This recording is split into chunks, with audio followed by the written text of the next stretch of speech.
Hello, welcome back.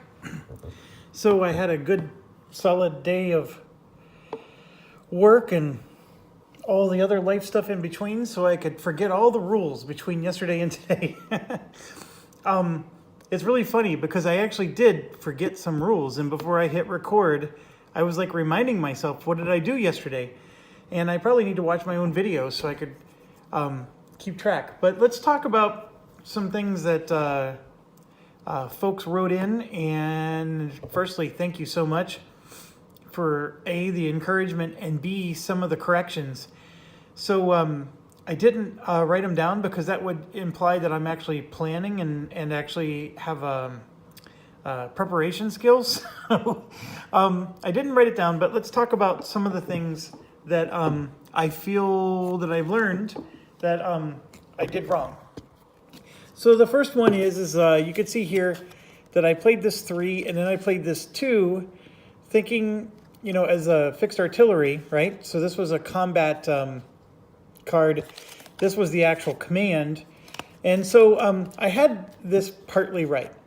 This is the command, which counts towards your command points, which was 10 for the round. And I was correct that this adds 2 more points towards that 10. All of that was correct. But the part that I was incorrect on is when I play this command and then I'm placing combat actions along with it, I told you that this was a 2, and so therefore these numbers can't add up to be more than this number 3 here. And that's the part that was wrong. Apparently, this number 3 represents the number of cards, so I could have played 3 other cards to go with this. The thing is all 3 of those cards, you add up the number that's up here, and that number will count towards whether or not the impulse is ending. But yes, I could have added 3 combat cards to this, and that was a huge correction, and I'm really glad somebody explained that to me because I don't know if I would have caught it, to be quite honest. The next thing is somebody pointed out that when you're attacking over a river, it doesn't matter if it's a bridge or not, your strength points are cut in half. So I think this one failed anyways, so no worries there. This one, I think we weren't attacking over a river. The only place we were attacking over a river was this one. So these 2 units would have been cut in half, and this unit would have been full strength because he was already on the other side of the river. So that's something we got to be mindful of. The other thing is if you're in a city, I wrote it down here so I don't forget.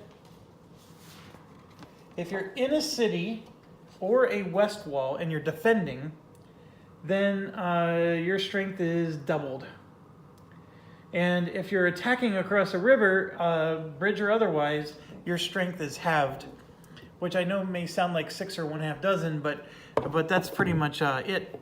And of course, if you're attacking across a river into a city, then that's going to be bad news for you.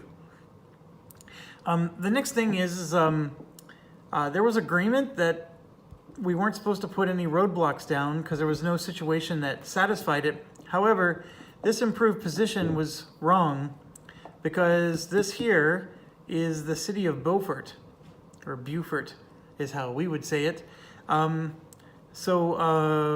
Anyways, that's a city, and I guess I don't know what I was thinking. But anyways, improved positions can't go in cities. And the other point that was made is that cities reduce hits by 1, which I didn't find in the rule book yet, but I wasn't looking very hard either. So his proposal was that it's going to go in a position up here, and I'm tending to agree because there's improved markers everywhere else.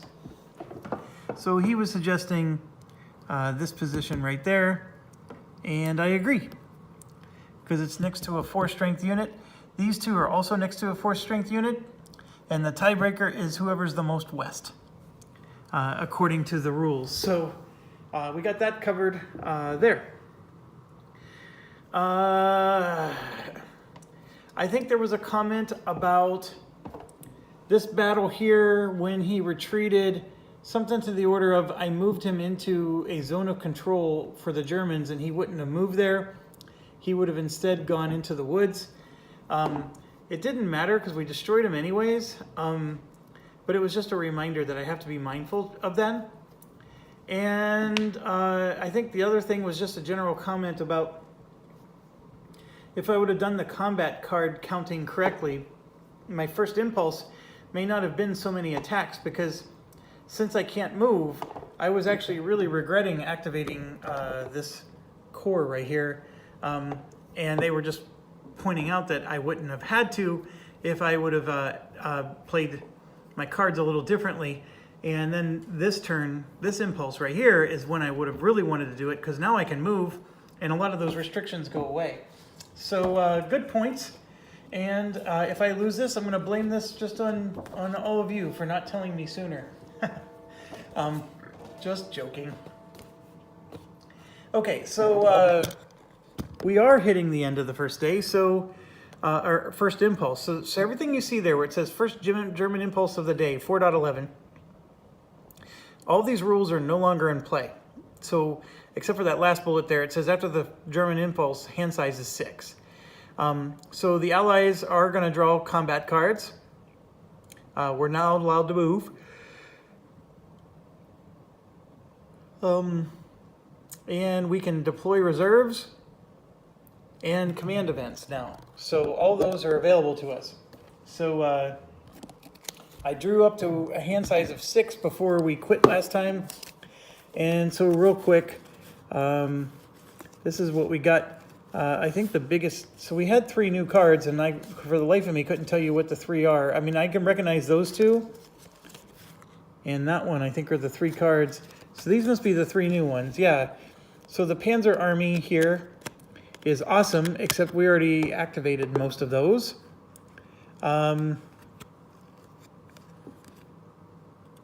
I did verify that this RP stands for reinforcement points. And so starting on December 20th, we can start reinforcing. And, oh, excuse me, I just so tired. So I would be able to replenish lost steps on December 20th. That's what that is doing for me. And we got this new one here, the 5th FJ Division. I don't even know who these people are. This is the, what is that, the 85th? Yeah, that's the 85th for the 7th Panzer Army. And so that's these guys.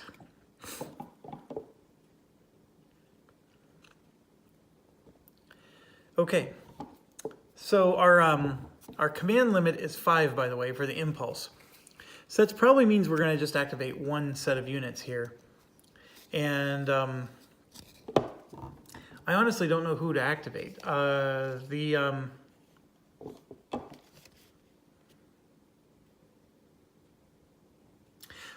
a few more rules. I asked if a stack moved together or individually. The answer was individually. There's a thing called German strategic movement, which triggers if you start your turn on a road. And there's a lot of rules with it, but basically you get double the movement points if you're moving along the road, always along the road, and you never go near an allied unit or in their zone of control. I'm guessing on that last part, but basically the German strategic movement is for when you've cleared out an area and you need to get to the other end of the map. It's not something you would use in a close battle formation like this, at least not yet. The battle reinforcement combat card, the one that lets you take a unit and bring it up and join the battle, interestingly enough, that does not activate the core. So if you use a combat tactic like that and you participate in a battle with a set of units, that does not count as their activation. And I thought that was very interesting. So completely misunderstood that. The next thing is, yeah, the camp group is different based on whether it's an army or an army group card. So that's important. The camp group is considered an action, and if you have multiple cores impacted by that action, then all those cores are no longer allowed to be activated in the next impulse. So you have to be really careful there. Oh, and I'm sure some more will come to me as I'm thinking about it. So in a nutshell, we want to get some action here.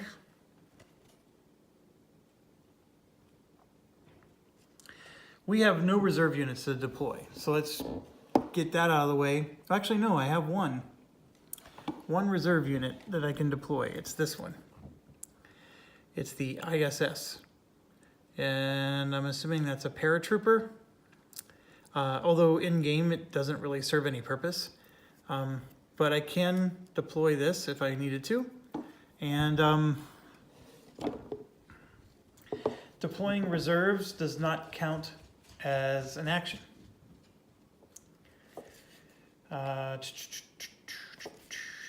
So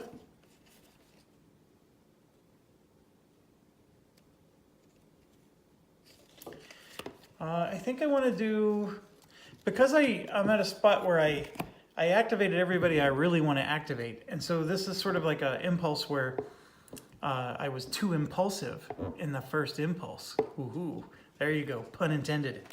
So I was too impulsive in the first impulse. So I don't want to try to press forward with any of these other ones, at least not yet. So with that being said, I'm going to look up this rule here. We can do events now. So see this one, it says bridge engineers. I'm going to see if I can repair a bridge. I figure that's got to be an interesting thing to do. And what are the requirements for repairing bridges? So,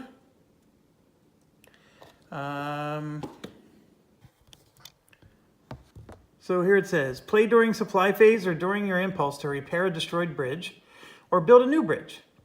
German supply must be traceable to at least one hex bordering the hex side, and neither hex bordering the hex side may be occupied by or in a zone. Oh, so you can't have an allied unit unless it's occupied by a German unit, and it may not be played during the first impulse, of course.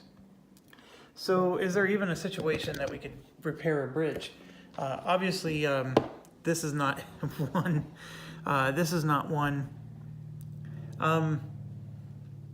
That does bring up a good question, because I have all these bridge tokens. Where did they go? I saw them used.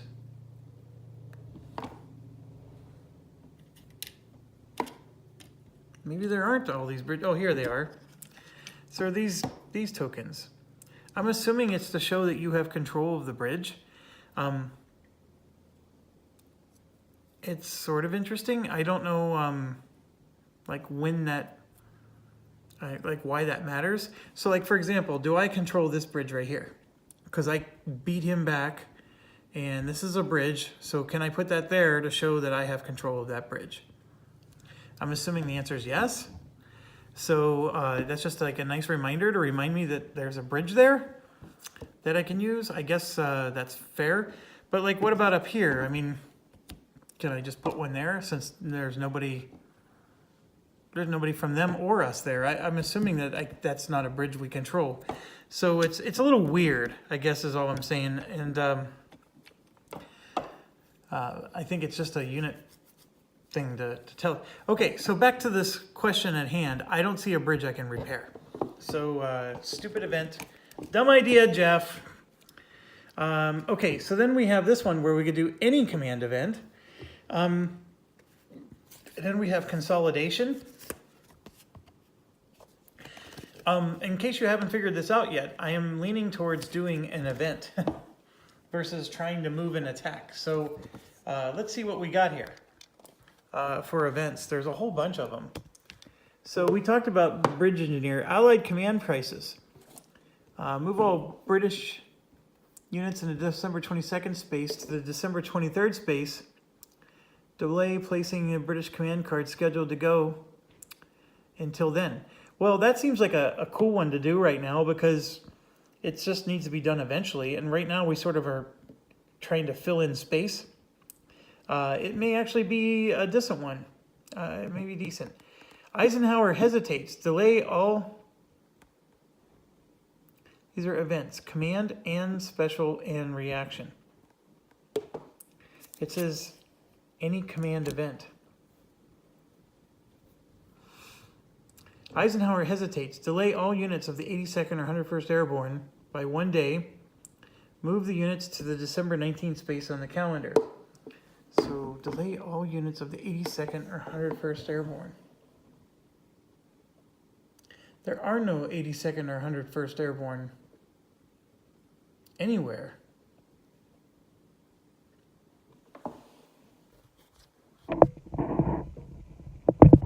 Those guys in the reserve are not the 82nd or 101st Airborne, so I don't know what Eisenhower hesitates even does.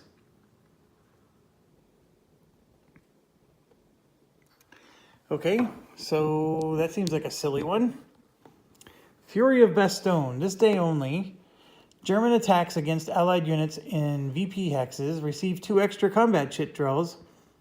Attacks against Allied units in all other hexes receive 2 fewer. Interesting. And it's for the day, so it's not just... That might have been an interesting one to play. Yeah, my mind is going bonkers with thinking of all the ways we could do some of these. Manteuffel directs traffic. Remove 1 roadblock marker. Well, we don't have to worry about that. Monty tidies the line. This day only, when drawing action cards for the formations in the U.S. First Army, treat all cards numbered 1 through 10 as no action. Vonderheit. Once per game only, play during your impulse to place the VDH unit in any unoccupied within 8 hexes of a wistful hex, north of the 800 hex row, It may not move and it may not retreat if attacked. Do not check for roadblocks or bridge. Upon placing the VDH unit, roll the die to determine its state. What the hell does the VDH do, the Vonderheit? I feel like there's a whole section of the rulebook I somehow missed. Holy cow. I know there's like many places where it kept saying the Vonderheit is the exception. The Vonderheit is the exception. And I was like saying, okay, well, eventually someone's going to tell me what the Vonderheit is, but I'm looking in here and I don't see anywhere in the contents that explains what the Vonderheit is or does.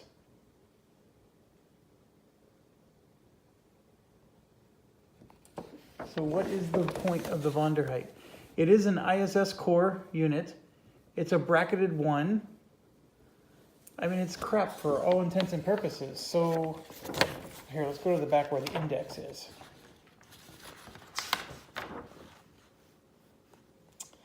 Vonderheit 13.33.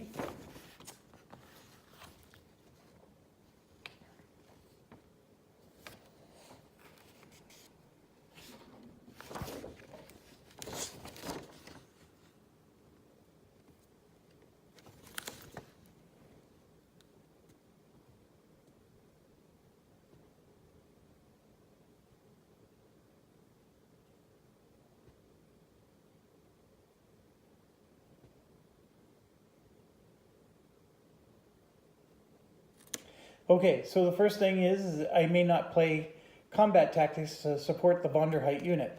Great. What is the Vonderheit unit? What's the next one? 14.22. It says see event, by the way, which is the event that we are looking at, and the event doesn't tell us anything other than we can deploy it.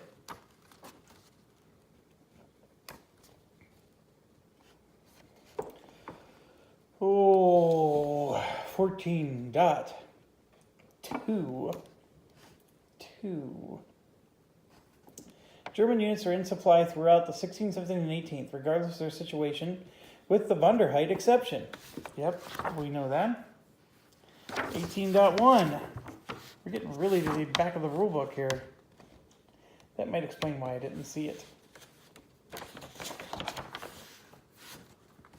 Well, this is under victory conditions.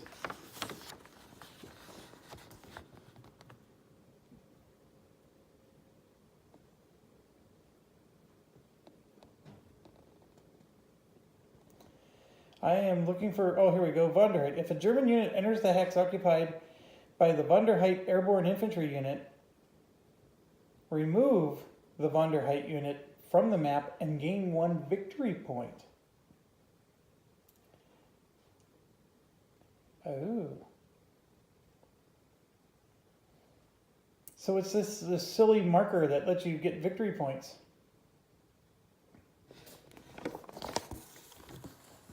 All right, screw it, guys. Let's do it. We're going to do the Wanderheit. Okay, which one would we do? Oh, what's consolidation? Let's look that one up real quick. Where the heck is consolidation? I don't even see consolidation on here. This is German events and tactics. There's commandos.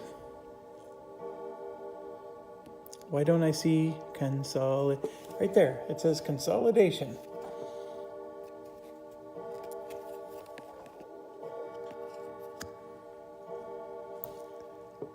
Ground freeze. I don't see consolidation anywhere.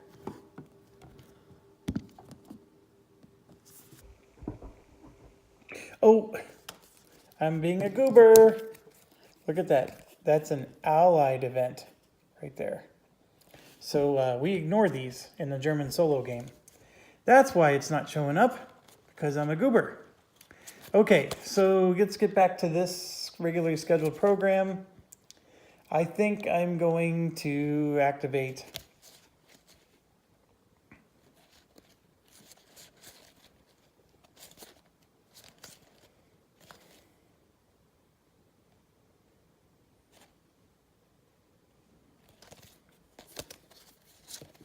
so I'm going to play the 7th Army event. See, it says any command event, and we're going to do the Wanderheit one. So we place the VDH unit in any unoccupied, non-town, clear, broken, or woods hex west of and within 8 hexes of a west wall hex, north of the 800 hex row, and not adjacent to any unit. So I may not move or retreat if attacked. Do not check for roadblocks or bridge deconstruction. And then we roll a die. So the 800 raggy, this is 900. So this must be 800. Yep, that's the 800 row. So, that's the squiggly line right here. See that little squiggly line? So it needs to be north of the 800 row. So it has to be north of that squiggly line. So thank you, game, for not making me have to keep track of another line that's not actually on the board. So that's good. It just has to be, let me zoom out for you. It has to be in this quadrant up here. So north of this little squiggly line, which represents the US 5th Corps. Okay, so it has to be north of there, within 8 hexes of a west wall hex, and any unoccupied, non-town, clear, broken, or woods. Okay, so here's our Westwood. 1, 2, 3, 4, 5, 6, 7, 8. That is a town. Can't do town. Clear, broken, or woods hex. So there's woods. So I could put it right there. Or, for that matter, I could put it there. I don't know which one is more advantageous or over another. I think I don't want to be too close to an allied unit. But I sort of like the idea of being between those two towns. Because then it could help out with flanking and stuff like that.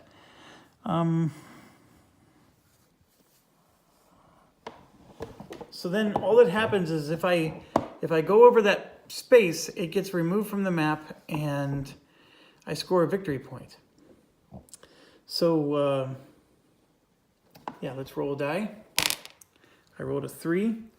So it's considered low supply. That was actually a good roll. I'm looking at all the outcomes there, and it wasn't good. So, oh gosh, where's the supply marker?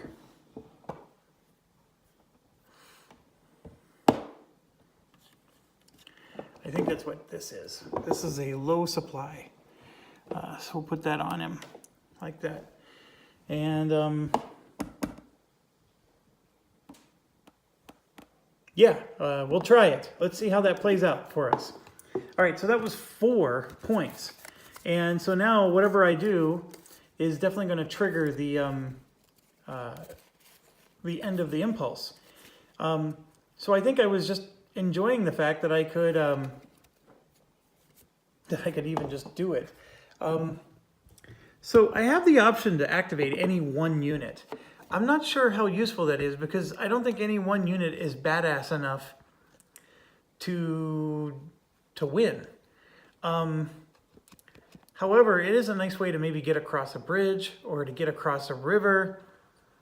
Not denying the power of that. There's a part of me that feels I just would rather activate a whole corps. So I'm going to actually do this one. And it wasn't part of my original strategy, but I have to do something. And so I'm going to activate this one. It lets me play 2 cards with it if I understood the new rule, or the original rule, but if I'm understanding it correctly. So this is going to put me over the impulse. So that means this will be the final action of our impulse. And I get to play 2 cards with it, and who cares what numbers are on them because I get to play 2 cards with it. So one of them is Assault Coordination, which is pretty neat because that lets other units that are next to it participate in the attack. That is actually quite perfect for this situation. So if this guy attacks here, this one will join in. So I will play that card. And I'm going to play it without knowing whether or not that was smart of me to do or not smart of me. I am going to try to hold on to these army cards because I think that they're going to be useful. And then there's infantry infiltration. As long as you're attacking with 1 infantry or mechanized unit, the defender is considered flanked regardless of the number of hexes. I don't think I need that. So I'm going to just hold on to my card. And I will just play 1 with it. Now, I do have the ability to play these army cards that can be any tactic. It can add 1 to my combat strength, Panzer battalion, so I can basically pretend that there's a Panzer supporting them. That's not a bad card at all. There's a reinforced battle. Of course, we know what that is. It's fixed artillery. You know what? I'm just going to roll with this, and let's see how this plays out. So we get to do movement, and first thing I got to figure out is, can I move here? Since I'm already in their zone of control, can I move to here, which is also within their zone of control? And I think the answer is yes, but it's going to cost me extra movement points. And that's what I need to make sure I understand. And I wish the player aid, is there a section that explains movement? This player aid is for the allied turn. This player aid is all about the attack, which I really appreciate because that is a huge part of this game. So those 2 player aids aren't helping me.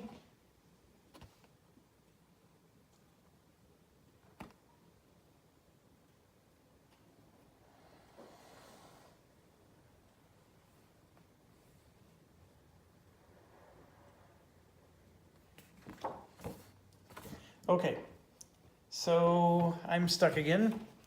I gotta look up movement. Bear with me. So when I activate all my units of this corps, what I want to do is I want to cross the river and attack. That's my idea. And I'm under the impression you get to move and attack. So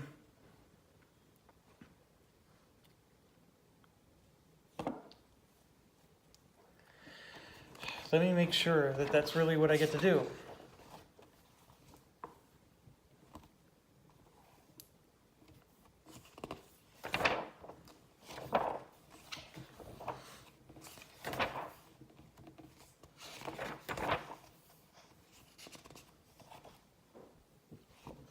Okay, activated German and Allied units move during their respective impulses. During a German impulse, when you play a command card, you may move all, some, or none of these units. Each unit's moved individually, Pay 1 or more movement points. And a unit,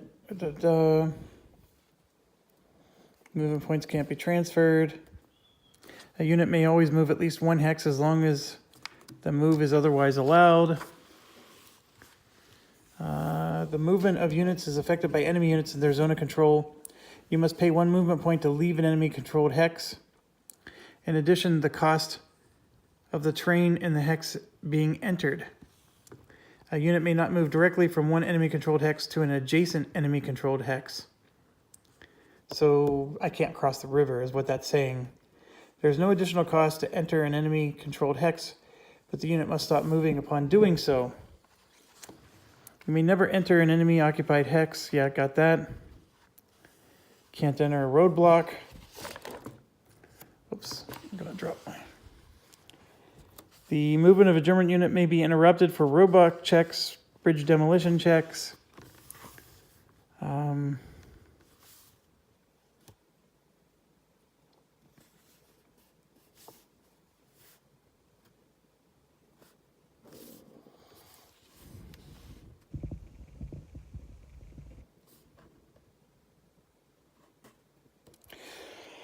Okay, so my question is when I activated 6.1. So when I activate a core, I can move and attack, right? Able to trace a fly, playing a division or... See, I mean, an activate in this manner may... Oh, that's just activating.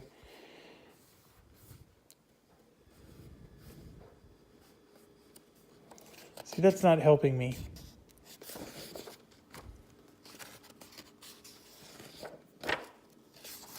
This is all allied stuff, which is important, but I'm not on the allied turn.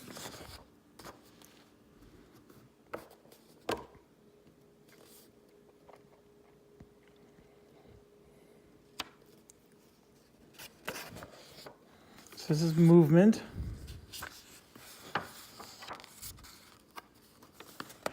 Zones of control. Attack eligibility. Here we go. The attacker may only attack 1 hex at a time.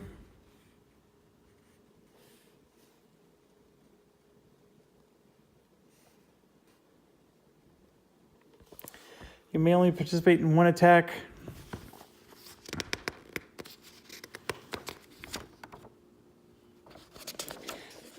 Why is this such a hard question?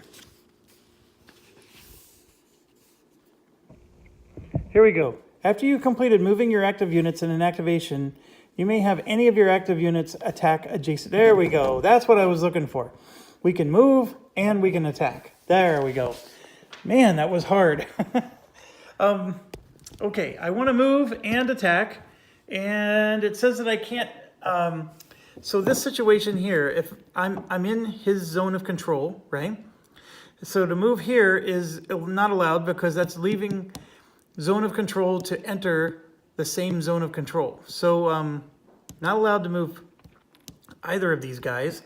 However, I can move this one and this one.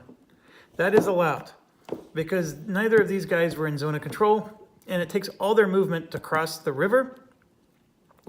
And I'm allowed to cross the river as long as it's this boundary hex. So if I wanted to, I could cross the river this way to help with the battle.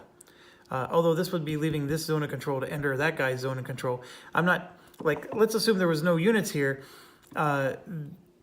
you can cross the river multiple times as long as it's a different facing hex side, is what I was trying to say. So, yes, 35 minutes in, and we're finally doing the second action here. I think that's what I want to do, and let's do some attacky tack. All right, so this assault coordination, all that does is it allows me to rope this guy. This guy's going to rope-a-dope into this attack. So let's resolve this attack first and go from there. So I'm going to grab our little attack sheet and let's follow it step by step. So we declare target and attacking units. Done. We play our combat tactics. Done. That's what that assault coordination is. Draw one allied command card. I got to do that now because it's no longer the first impulse. So let's see what we get. We got the U.S. Army no command. I don't think that counts. Does it?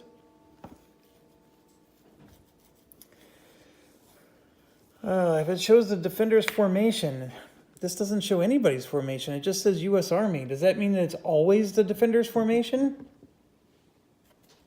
Oh, why do I always hit these dang exceptions? 13.2.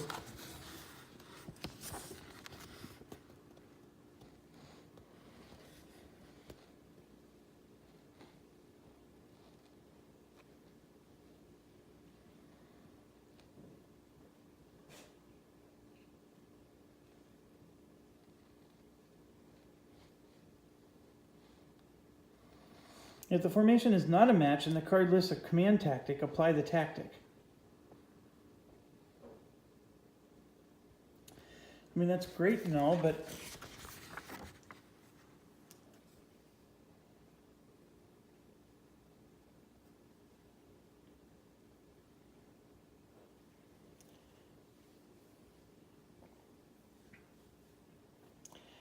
so it's in the division listed on the division command card. It's not a division command card. It's in the corps listed in a corps command card. Not that. It's in the army listed on the army command card. What the hell is U.S. Army? I mean, does that mean that it's everybody? So is it in command or not in command? Am I using the event or not using the event? Because for combat, it would be an engineer event and an engineer event in this case. Or it's in, and then we would do a roadblock, something or other.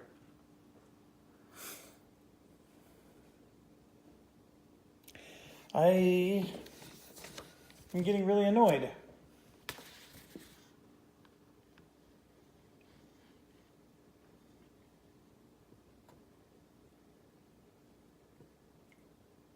So, I mean, normally it says U.S. First Army. This just says U.S. Army, period. No command. So I'm assuming, because the check is, well, here, let me back up and be a little bit less stupid. It says, draw an allied command card. If it shows the defender's formation, since it says no command, I'm going to say that it doesn't show anybody's formation. So then what it means then, so if it's no,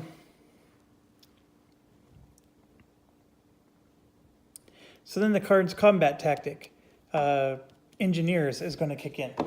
So that's how I'm going to rule this. That no command really means no command. There's nobody that it commands. So the engineer combat tactic is, he's a defender. He's going to get an improved marker on the defending unit. But he's in a town or a city, so he does not get one.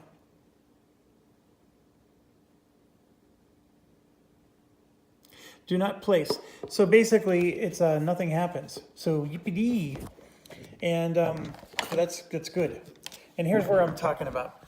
So what they're saying is that he would get an improvement marker, but this is a town here. So there's no improvement marker to be given. And so this card doesn't do anything for him. So yay us. Okay, now we have to draw combat chits.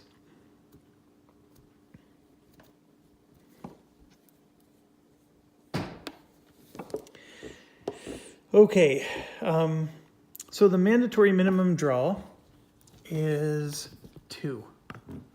Let's just show you real quick. You can see there, he has 2 steps on him, and then we have 10 strength, but we're attacking over a river, so it's going to be reduced to 5 strength, which is poor.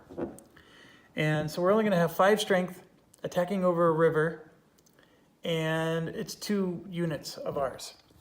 So we have 2 units attacking him. So we're going to start with 2 chit draw.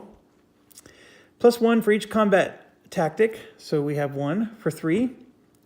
+1 if the attacking units include elite, we do not.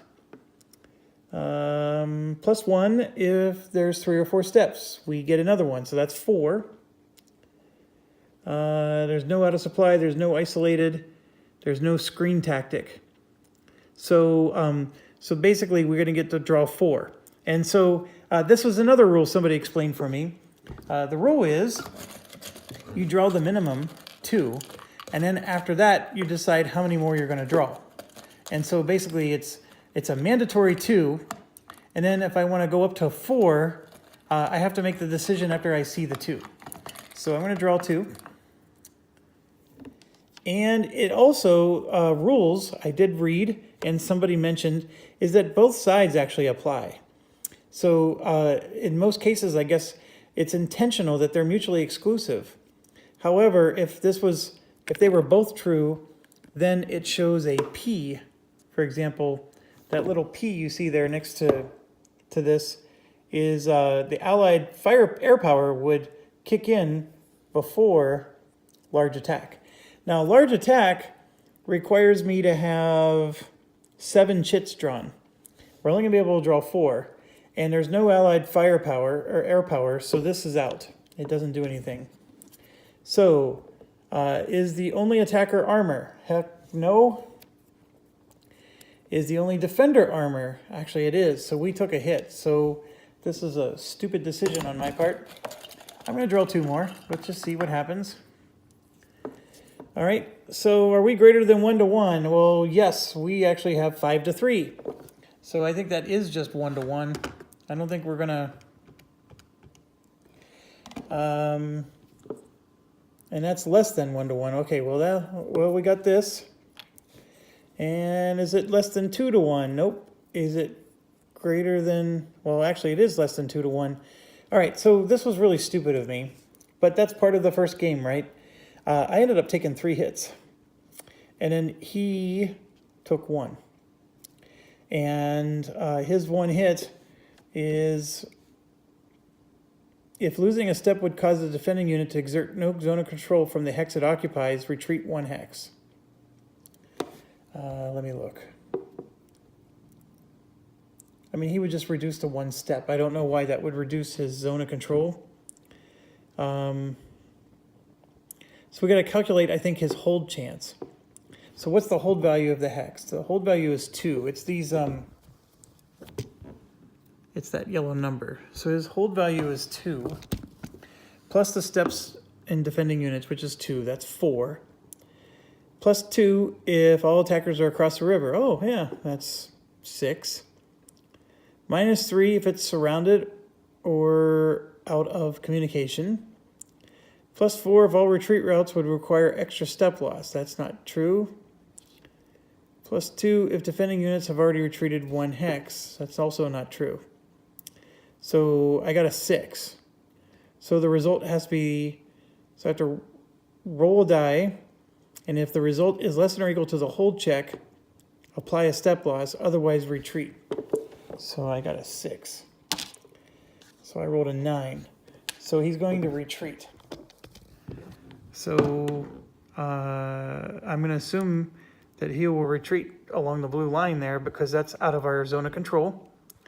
And you know what? Even though I'm taking step hits with this, this was actually a victory for me to get him to retreat. So I have to now apply 3 step losses. So there's 1. Here's 2. The rules are very clear that you have to equally dish them out before you can take 2 step losses with 1 unit.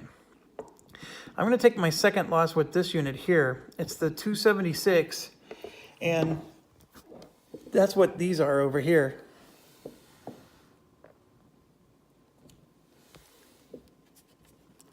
And I don't know, this is a good question. Is this considered an eliminated unit? It's not eliminated per se. It's just that token is no longer used. And so there we go. He's down to 2 steps and he's there. All right, so then I'm going to do the whatever the rule is, and I'm going to have both of them advance into the vacated zone, hex zone. Actually, is that a smart move? I like the idea because I have a stronger unit, but I think I need to leave him here because of this bridge. Like, there's an opportunity to get across this bridge and maybe surround this guy. Yeah, I'll leave this one here, but I'm going to use this one to advance.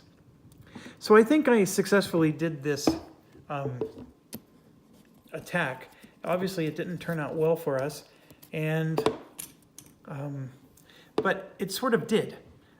We got him to retreat, and yeah, we didn't damage him or anything, but we were able to get him out of this city, and we took it, and we got across the river. So I'll take it, I guess. So now let's do this one, which might turn out a little better for us, because this is not an improved position. And he is in a city. Oh, city deflects a hit, doesn't it?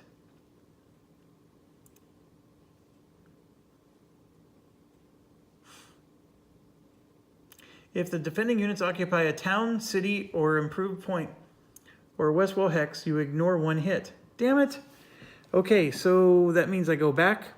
He doesn't retreat because since he's in a town, he ignores the one and only 1 hit that we did to him. So that was just an abysmal failure. That's I was all happy. Okay, now we're going to attack this one, which has the same situation. So maybe we're being really dumb here, but I'm going to try it. Okay, so there's no command tactic card I'm playing with it. We're just going to let it rip. His minimum chit draw is 2. We're going to start with 3, because we have 3 units. So there's no combat tactic. There's no elite units involved. There's no unit with 3 or 4 steps. Nobody's out of supply, so we're going to get 3 chits max. This is going to be an awful outcome. Well, let's look at this real quick. He has 3 strength. We have 4 plus 1, because this is cut in half. And actually, he's in a city, so his strength gets doubled. Is there a difference between a city or a town in this game?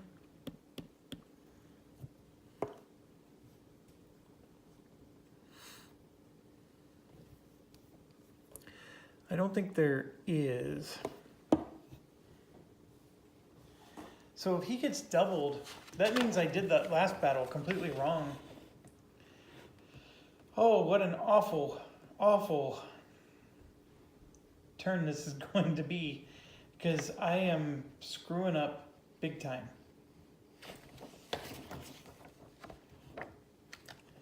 All right, 16.1.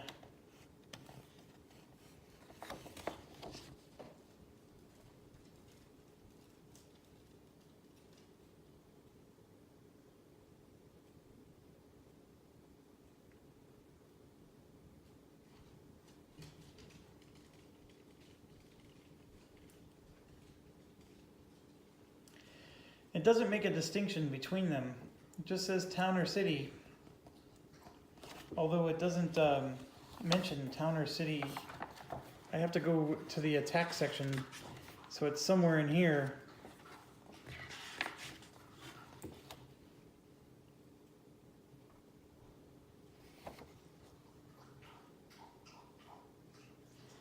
It says the strength of units defending in a city hex is doubled. It doesn't mention a town. So now I'm stuck. How does the game differentiate a town versus a city?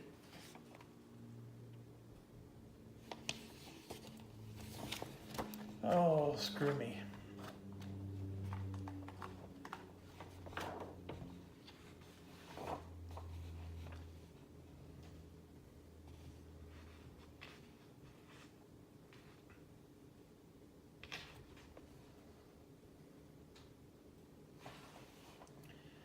Oh, come on. What's a town versus a city?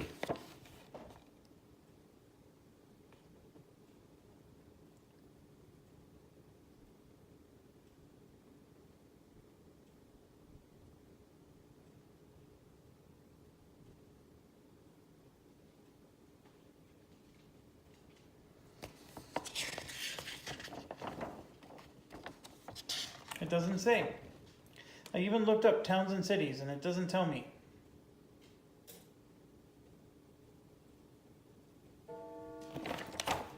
But it flat out says that only a city gets doubled. So is that a city or is that a town? So like I would call this a city, right? And these are towns. Is that a fair, I mean, I guess this is also a city because it's got bigger, bolder. But then, you know, what's this? That's purple.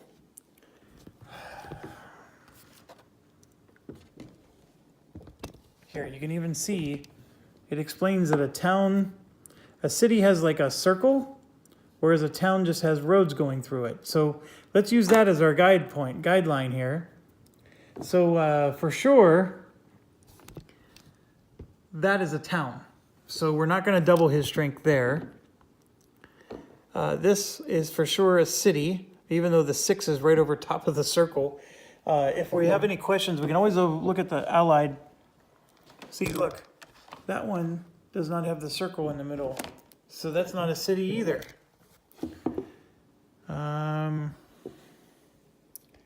None of them have the damn circle in the middle. What the hell? This is completely useless to us.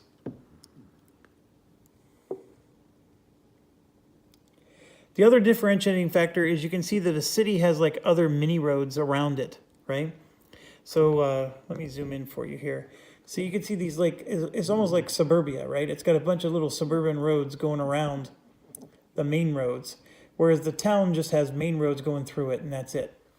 So here you can see a bunch of those little extra roads. So that's a city, whereas this one just has roads going through it. That's a town. This would be a town. And then let's try out our theory. Let's go to Bastogne. That would be a town.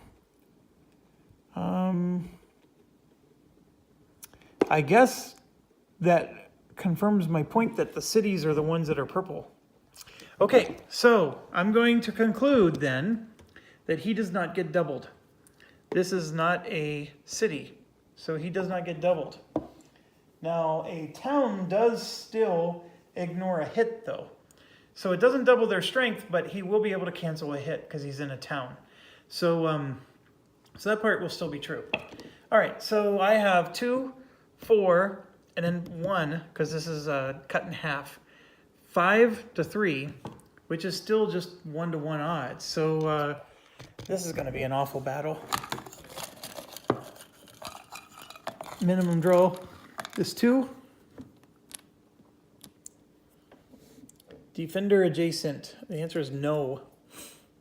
Dispersed, unsupplied. No, neither of them apply. Greater than 7-to-1. Nope. Flank attack. Yes, we do have a flank. So we did 1 hit to him. And then I'm going to go ahead and draw. I think we determined I get 3. And that's it. Yep, I only get 3, so I'm going to draw 1 more. Is it a city? I'm going to answer no, because it's a town. So is it a town? Yes. Well, that means he gets to reduce his hits by 1. So no damage to him, no damage to us. So it was just a wasted attack. I guess the one thing I'm grateful for is all these pauses to look up rules is at least helping me to get a little more confident with some of the play. But yeah, that was not a very exciting round. So my apologies to everybody there. And this ends my impulse. So I'm going to draw 2 more cards. Actually, 3 more cards. And the 3 cards I got is another one of these. And there we go. There's a special Eisenhower Hesitates one. And this is a pretty cool one.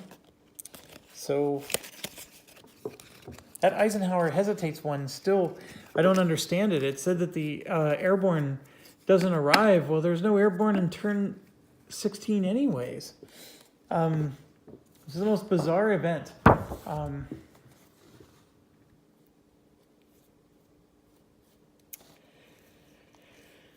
Oh.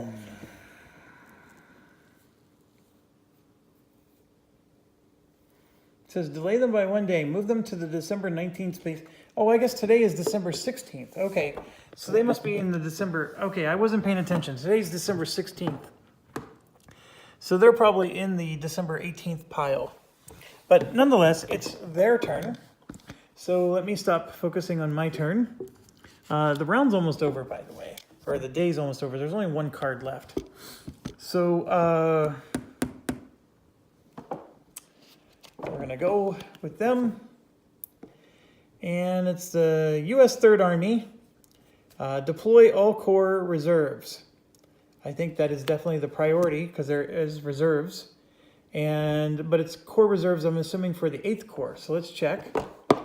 And sure enough, there's 2 of them in there for the 8th Corps. So we have 2. So these guys are going to deploy, and that's going to be their action. So there's this, it's called Allied System Intelligence Worksheet. And it has a pretty cool deploy Allied Reserves command function. So this is that method A, method B stuff that I was laughing about. So method A, place unit in a hex meeting all of the following criteria. First, best candidate, then empty, then in a unit's core area, etc. And check unit proximity. German unit proximate. Whatever the hell that means. What the hell's proximate? Didn't even know that was a word. 10.3. I've used approximate, but never proximate. All right, so my dog is going to bark. Someone's coming to my door, so I need to close this out before she goes bananas. And I will look up this stuff, so spare you from me looking up some rules and tell you what I conclude, and I will see you soon. So thanks for watching. Stay awesome. Fun game so far.